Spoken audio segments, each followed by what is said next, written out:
Menghadapi persaingan dalam industri kerajinan, seseorang dituntut untuk selalu berinovasi, seperti inovasi pemakaian limbah kerang untuk dulang dan sokasi di Desa Kukuh Tabanan, yang ternyata efektif mengangkat hasil penjualan produk kerajinan tersebut.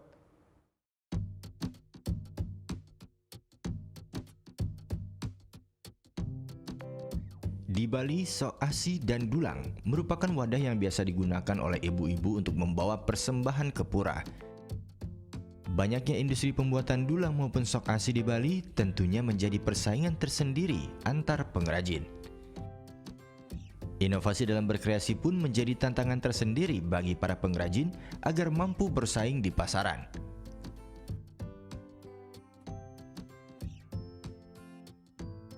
Salah satunya adalah industri kerajinan di Desa Kukuh Tabanan yang memanfaatkan limbah kerang untuk mempercantik tampilan dulang dan sokasi. Menurut pengelola industri kerajinan Gusti Ayu Karniasi, usaha yang dibuat bersama keluarganya sejak tahun 2015 ini mulai beralih menggunakan limbah kerang sejak tahun 2010. Menurutnya, ini adalah salah satu cara untuk menyiasati persaingan di pasaran. Iya, kan ada juga perkembangannya, kalau udah kaca kan udah monoton. Terus suami saya inovasinya biar ada persaingannya lebih bagus, makanya dialihkan ke kerang. Untuk juga kan kalau kerang itu dia tuh limbah, biar kita bisa manfaatkan limbah. Orang pemerintah juga menggalakkan biar kita bisa pakai limbah untuk kerajinan. Semenjak industri kerajinannya memanfaatkan limbah kerang, permintaan dari masyarakat pun cukup banyak.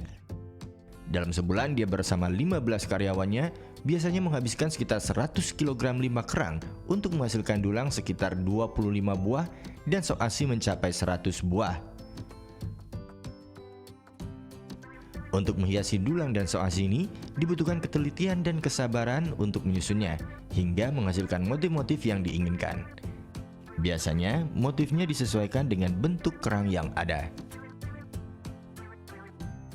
Dan setelah selesai, dulang dan sok asi tersebut dijual dengan harga bervariasi, mulai dari Rp75.000 sampai Rp450.000. Karena masyarakat banyak yang tertarik, para pengrajin ini bisa mendapat keuntungan mulai 7 juta sampai 20 juta per bulannya. Kerang-kerang ini merupakan limbah yang diperolehnya dari Kabupaten Situbondo, Jawa Timur. Dan saat ini pemasarannya pun sudah sampai di Lampung dan Palembang. Surya Sanjaya melaporkan untuk NET.